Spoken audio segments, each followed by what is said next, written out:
स्वागत है आप सबका आज फिर से अपनी कक्षा में। हम पाठ पढ़ रहे हैं लोकतंत्र क्या, लोकतंत्र क्यों। इसके अंतर्गत हमने प्रारंभिक पाठ में लोकतंत्र की परिभाषा, फिर इसकी एक सरल परिभाषा के साथ उसकी व्याख्या, फिर वास्तविक लोकतंत्र और दिखावटी लोकतंत्र के अंतरों को समझने के लिए कुछ प्रश्नों को देखा। इसके बाद हम आगे बढ़ते हैं तो लोकतंत्र के विशेषताओं के अंतर्गत हमने एक विशेषता चुनाव की देखी, यानी कि चुनाव का होना ही नहीं, चुने हुए प्रतिनिधियों का केवल सत्ता में होना ही नहीं बल्कि फैसले लेने का अधिकार भी इन चुने हुए प्रतिनिधियों के हाथों में होना अनिवार्य है। इसके लिए हमने पाकिस्तान का उदाहरण देखा था, जहां जनरल परवेज मुशर्रफ ने 1999 में सत्ता के अंदर सैनिक तख्ता पलट किया, 2002 में चुनाव करवाए। लेकिन ये चुनाव कैसे थे ये हमने पिछली कक्षा में समझ लिया था। फिर आगे बढ़े तो हमने देखा कि जनरल परवेज मुशर्रफ ने एक एग्रीमेंट पारित करके काफ़ी संविधान के संशोधन किए, जिनके अनुसार वह स्वयं सर्वे सर्वा बनना चाह रहा था और बाकी अन्य व्यक्तियों पर भी सैनिक अधिकारियों का नियंत्रण स्थापित करने का प्रयास किया गया था। तो इस उदाहरण से हमने भली प्रकार इस बात को समझ लिया था कि केवल सत्ता में चुने हुए व्यक्तियों का होना नहीं बल्कि सत्ता में उनके निर्णय लेने के अधिकार भी होने जरूरी हैं। आज हम आगे बढ़ते हैं हमारी लोकतंत्र की दूसरी विशेषता की ओर, जो कि है स्वतंत्र व निष्पक्ष चुनावी मुकाबला। हमारी दूसरी विशेषता है ये लोकतंत्र की विशेषताओं के अंतर्गत, जो कि है स्वतंत्र व निष्पक्ष चुनाव। अब आज हम और भी कई देशों के उदाहरण देखते हैं। पहले हमने पाकिस्तान को देखा था, आज हम चर्चा करते हैं चीन की। चीन में कैसा शासन है, कौन सी पार्टी है, कैसे काम चलता है आदि के बारे में जानकारी लेते हैं। तो सबसे पहले बात करें चीन की संसद को क्या कहते हैं। तो आप देखिए,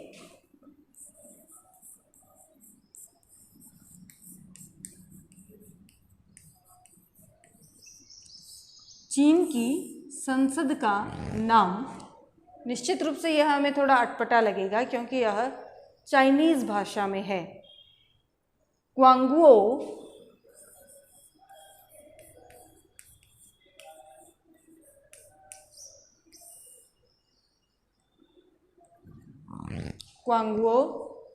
रेममीन।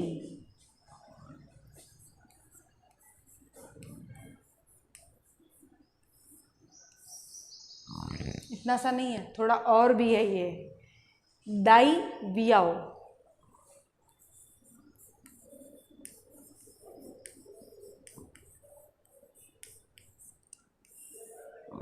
अभी एक अक्षर और बाकी रह जाता है, वो है दाहुई।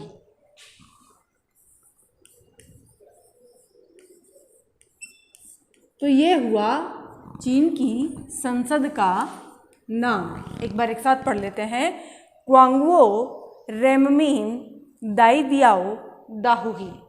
अब इसका हिंदी में अर्थ और मैं आपको बता दूं, क्योंकि ऐसे तो हमारे लिए यह नाम रटना ही मुश्किल हो जाएगा क्योंकि हमें इसके बारे में कुछ समझ में नहीं आ रहा है। तो इसका हिंदी नाम है राष्ट्रीय जन संसद।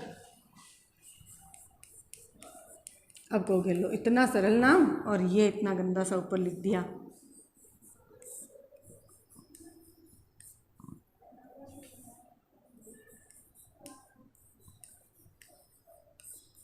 तो ये इसका हिंदी में अर्थ है, ठीक है। अब बात करें कि भाई ठीक है, हमारे सामने चीन की संसद का नाम आ गया। अब संसद है तो निश्चित रूप से सांसद भी होंगे और सांसदों के चुनाव भी होंगे। तो यहाँ पर प्रत्येक 5 वर्ष बाद, प्रति 5 वर्ष में चुनाव होते हैं। जब चुनाव होते हैं, संसद है, लोकतंत्र में है ये व्यवस्था या नहीं, इसके बारे में आगे चर्चा करेंगे।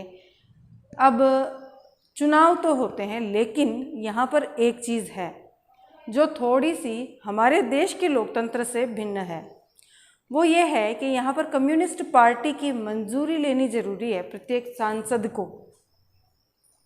कौन सी पार्टी? चीनी कम्युनिस्ट पार्टी।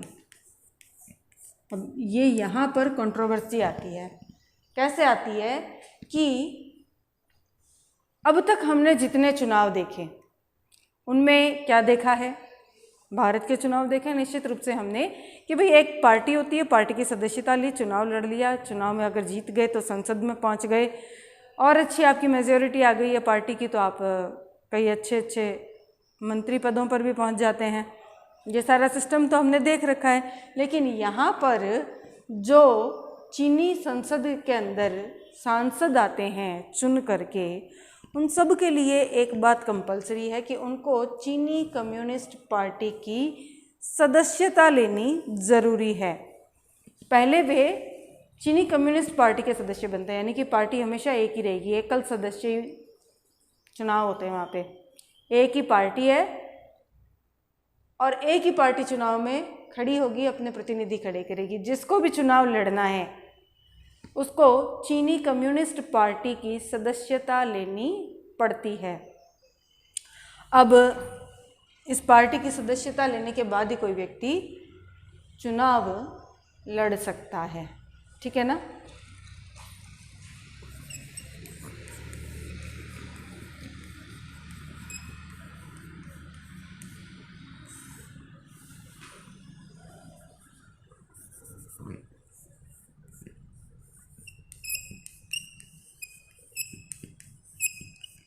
आप सभी समझ गए होंगे इस बात को। अब इसी पार्टी के सदस्य चुनाव में खड़े होंगे तो हमेशा सरकार किसकी बनेगी? इसी पार्टी की बनेगी ना, और इसी की हमेशा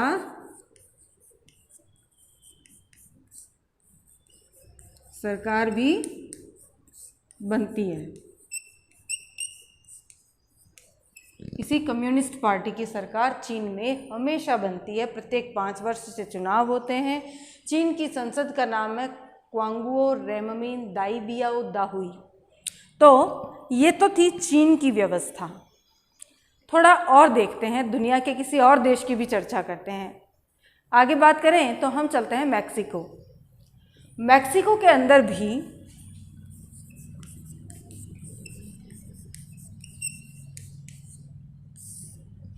चुनाव के माध्यम से निर्वाचित प्रतिनिधि ही सत्ता में आते हैं। तो अभी हमने बात की चीन की, जहां हर 5 वर्ष से चुनाव हो रहे थे। अभी हम बात कर रहे हैं मैक्सिको की। तो मैक्सिको में हमेशा हर 6 वर्ष बाद चुनाव होते हैं, यानी कि यहाँ की सरकार का कार्यकाल 6 वर्ष है। आ गई बात समझ में। अब बात करें मैक्सिको जो कंट्री है, यहाँ पर एक अच्छी भी कह सकते हैं और इसकी खासियत भी कह सकते हैं कि यहाँ कभी भी तानाशाही या फिर सैनिक शासन या फौजी शासन, ठीक है ना,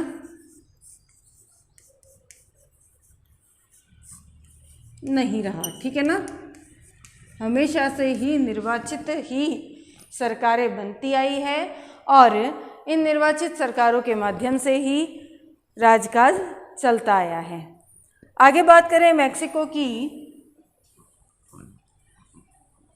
तो मैक्सिको के अंदर हर 6 वर्ष से चुनाव होते हैं और चुनाव में लगभग वर्ष 2000 तक, कब तक?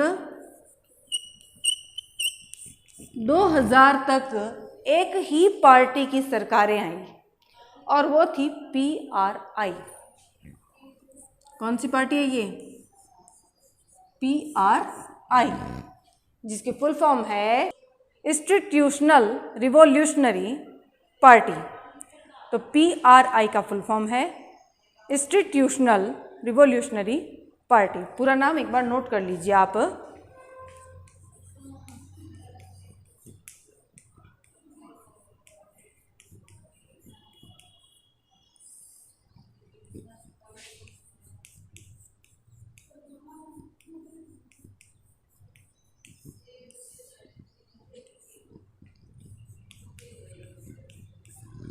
ये हमारी पार्टी की फुल फॉर्म आ गई। अब बात करें कि इतने लंबे टाइम तक एक ही पार्टी की सरकारें आना कोई मामूली बात नहीं है। या तो पार्टी बहुत ज़्यादा अच्छी है या फिर कोई अन्य कारण है।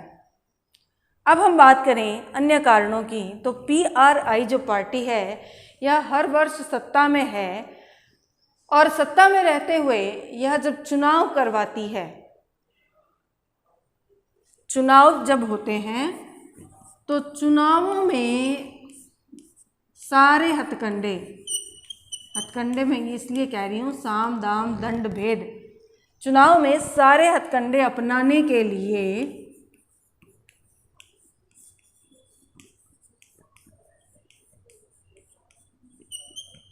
कुख्यात है।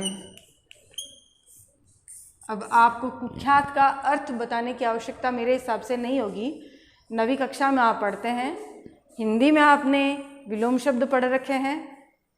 विख्यात का उल्टा होता है कुख्यात, यानी जब किसी बुरे काम के लिए किसी व्यक्ति की प्रसिद्ध चर्चा आम हो जाती है, बुरे काम की वजह से किसी व्यक्ति को जाना जाने लगता है, तब वह कुख्यात होता है।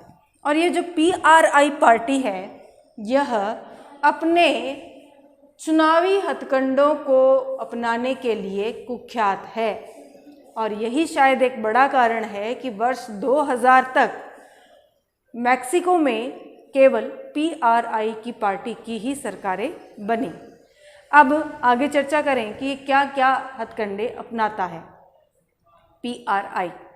तो सरकारी कर्मचारी, हमने भारत में देखा है ज़्यादातर सरकारी कर्मचारियों को राजनीति से दूर रखा जाता है, लेकिन यहाँ पर सरकारी कर्मचारियों को पार्टी की बैठक में आना अनिवार्य माना गया है।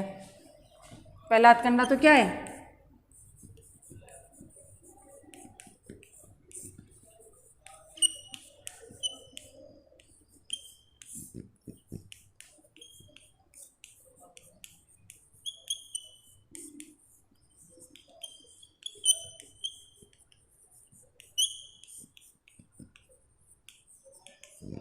ये एक कॉमन नोटिस सबको जारी कर दिया जाता है। फिर टीचर्स, जो कि किसी भी देश के युवा वर्ग की मानसिकता को बनाने का काम करते हैं, युवा वर्ग की सोच को बहुत ज़्यादा प्रभावित करते हैं, ऐसे वर्ग को यानी कि अध्यापकों को प्रचार प्रसार में लगा दिया जाता है। दूसरा हथकंडा ये क्या अपनाते हैं? यूथ को अध्यापकों के माध्यम से प्रभावित करने का प्रयास किया जाता है।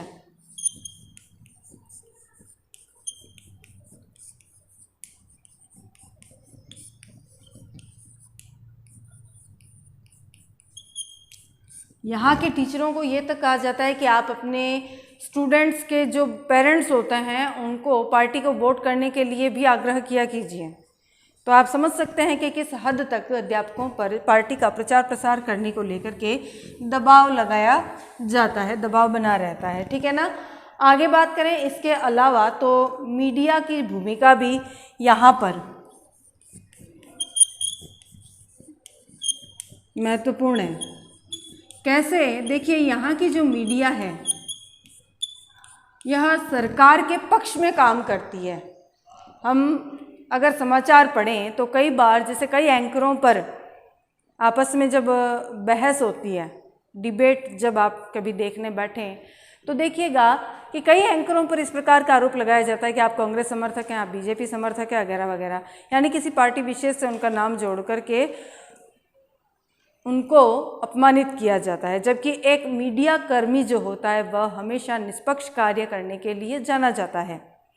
लेकिन जो मैक्सिको की मीडिया है वह सरकार के पक्ष में ही काम करती है। हो सकता है सरकारी दबाव उन पर कई कारणों से बना रहता होगा। ये लोग जब सरकार की किसी गलती की बात आती है तो उसे छिपा जाते हैं, और जब विपक्ष की किसी बात को उजागर करना होता है उसे बड़ा चढ़ा कर आगे दिखाते हैं और सरकार का समर्थन करते हुए से ही नज़र आते हैं, यानी कि सरकार की नीतियों का केवल प्लस पॉइंट ही दिखाना। सरकार के समर्थन की खबरें जितनी हैं वो सब दिखाएंगे, बाकियों को गौड़ में डाल देंगे। फिर आगे बात करें तो इतने में भी अगर काम नहीं चलता है, इतने के बावजूद भी यदि किसी क्षेत्र में ऐसा लगे कि यहाँ पर पीआरआई के समर्थन में वोटिंग नहीं होगी, किसी अन्य पार्टी के सदस्य के पक्ष में वोटिंग जा रही है, तो वहाँ पर चुनाव की प्रक्रिया के अंतिम क्षणों में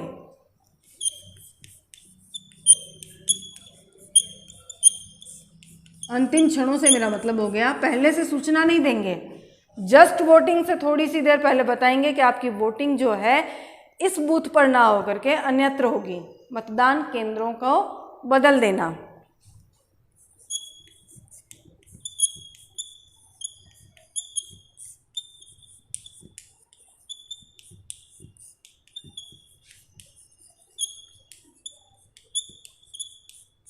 तो ये भी एक बड़ा कारण है। अब देखिए, आप सोचोगे इससे क्या प्रभाव पड़ता है? इससे ये प्रभाव पड़ता है कि बहुत बार मतदाता अपने बूथ तक पहुंच ही नहीं पाते हैं और वो मतदान करने से वंचित रह जाते हैं। इससे वोटिंग परसेंटेज कम हो जाता है। जो आपके फेवर में वोट करने वाला व्यक्ति होता है उसका परसेंटेज आप बढ़ाना चाहते हैं, और जो विपक्ष में करने वाला होता है उसका परसेंटेज अगर वोटिंग का ही कम होगा तो निश्चित रूप से विपक्ष के जीतने की जो संभावनाएँ हैं वह न के बराबर हो जाएंगी। तो ऐसे हथकंडे भी मैक्सिको में अपनी पार्टी को जिताने के लिए पीआरआई द्वारा अपनाए जाते हैं। अगर इतना करने के बाद भी कोई कमी रह जाती है तो ये धन का भी दुरुपयोग करते हैं।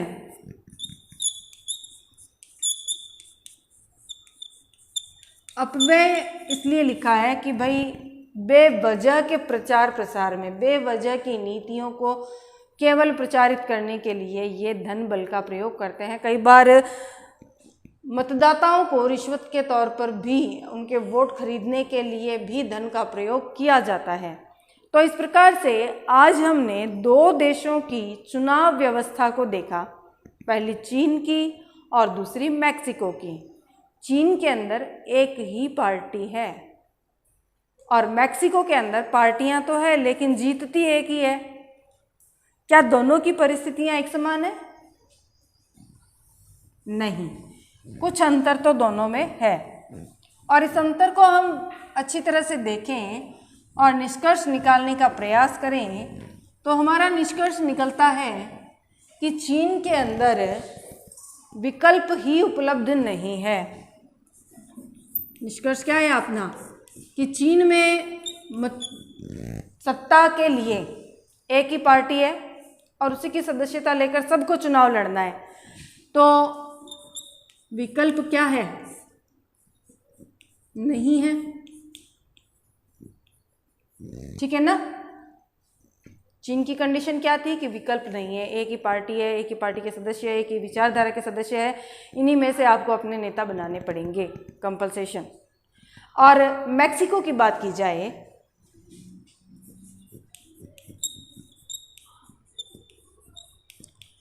तो यहाँ पर चुनावों में भ्रष्टाचार बहुत ज़्यादा है, चुनाव निष्पक्ष नहीं है। यहाँ पर क्या है? चुनाव निष्पक्ष नहीं है। तो ये कमियां हमने इन दोनों देशों के चुनाव में देखी। और लोकतंत्र की दूसरी विशेषता के रूप में हमने जिस बिंदु को देखा वो क्या था? स्वतंत्र और निष्पक्ष चुनाव। तो अब इन दोनों बातों को पढ़ने के बाद आप अच्छी तरह से समझ गए होंगे कि स्वतंत्र और निष्पक्ष के क्या मायने हैं। यानी कि चुनाव के लिए एक अच्छा स्वस्थ विकल्प भी होना चाहिए। ऐसा ना हो कि एक ही व्यक्ति है, एक ही विचारधारा है और उसी में से आप अपना चुनाव लड़ लो, जीत लो। ऐसा नहीं होना चाहिए। विकल्प भी उपलब्ध हों और चुनाव भी बिना किसी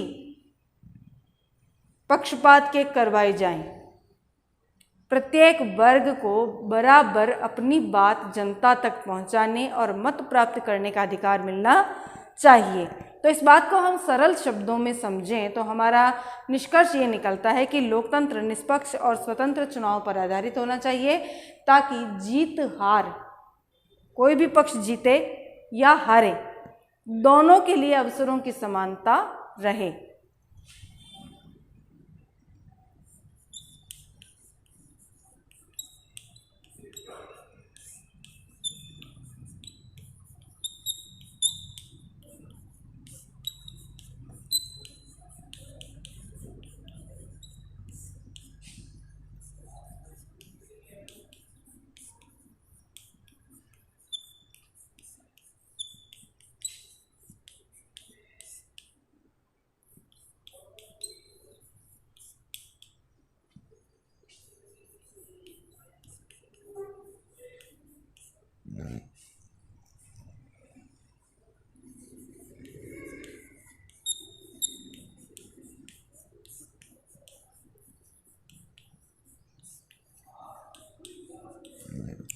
तो आज हमने लोकतंत्र की दूसरी विशेषता को बहुत डिटेल से, धैर्य से समझा। आशा करती हूँ आपको ये बिंदु भली प्रकार समझ में आ गया है। यदि आपको फिर भी कहीं कोई दिक्कत आती है समझने में तो आप अपनी लाइव क्लास में इसके बारे में अवश्य चर्चा करें। आज यहाँ तक के नोट्स बनाएं, किताब से इतना पाठ पढ़ें। आगे के लिए अगली कक्षा में फिर से मिलते हैं।